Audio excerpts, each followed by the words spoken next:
mean, you have looked at these kinds of demographic trends, the way our politics has evolved over the decades in a really in-depth and detailed way. And Georgia is such an interesting example. I mean, what do you think here? Help us understand how much of this is a fundamental shift or a demographic shift versus these individual candidates themselves and, of course, the elephant in the room, Donald Trump. Yeah, well, look, every election is a intersection of long-term and near-term factors. So all of those figured in. But to go back to the point that John Berman finished on, what we are really seeing is the impact of the conscious choice Republicans have made in the Trump era to reorient the party toward the cultural preferences and grievances of a predominantly white, non-urban, non-college, often evangelical electorate, and the impact that has had on suburban areas that once reliably voted Republican. I mean, there were 5 states, Casey, as you know, that decided the 2020 election by shifting from Trump in 16 to Biden in 20. They were Arizona, Georgia, Michigan, Wisconsin, and Pennsylvania. With Walker's loss tonight, Republicans have lost, all 7 Republicans in those states who were nominated for governor or senator with Trump's specific endorsement have now lost.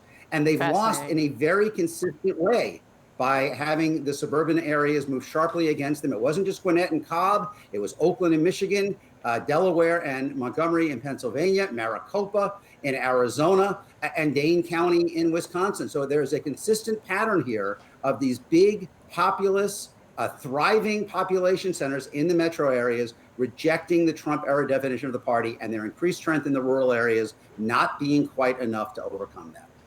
Yeah, no, it's such a good point. And Alice Stewart, I mean, I got to, as the Republican at the table, bring you in here because the reality is the people are increasingly in cities and suburbs.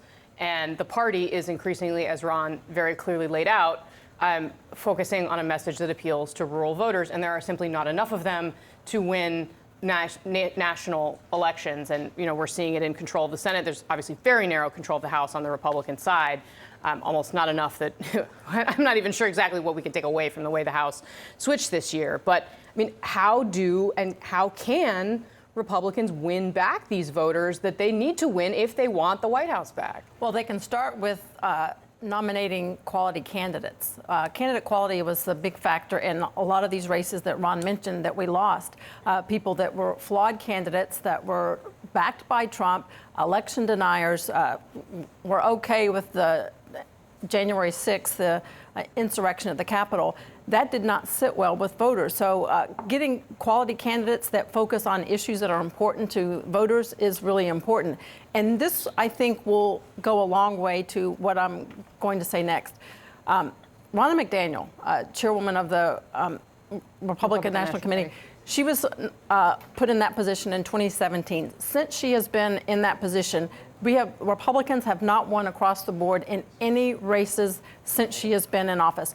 I think change starts at the top. In order for Republicans to do well moving forward, change needs to begin at the top, and therefore, someone like her in a position of head of the RNC, get candidates in the primary process that can win in the general election. This is not just about winning primaries, it's about winning the general election. I take your point, but at the end of the day, and Paul Begala, I'm interested in your take on this. The end of the day, a big part of this is that the best people in the Republican Party haven't wanted to put themselves in positions to run for these offices, to run for Senate. I mean, we had Chris Sununu in New Hampshire.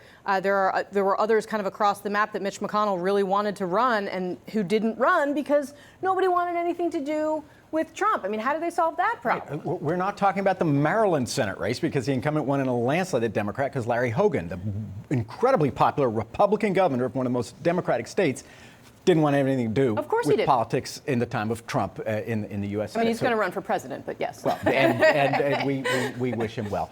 But I think the problem is not even just geographic, right? They do have a problem in the cities and in the suburbs, but it's what they say. You know, right after the Civil War, Henry Adams, a historian and writer and diplomat, he described American politics in his day as the systematic organization of hatreds. That's Donald Trump's politics. If he were going to rural America and say, I'm going to help save rural hospitals, 1/3 of all the rural hospitals in America are under risk of closing. That's a crisis. There's a crisis on the farm. God knows there's an opioid crisis in every part of America, but it's hitting rural America hard. If he were going to them with ideas and solutions for their very real problems, that'd be one thing. Instead, he's going with grievance. Look at Mr. Walker running ads attacking trans kids, of which I think in high school athletics in Georgia there are 2. And we know that trans kids have spectacularly higher suicide ideations and self-harm. And that's just, it has failed politically, but I also think morally it's wrong. It's better to come to voters with something you'll do for them than just, I hate the same people you hate.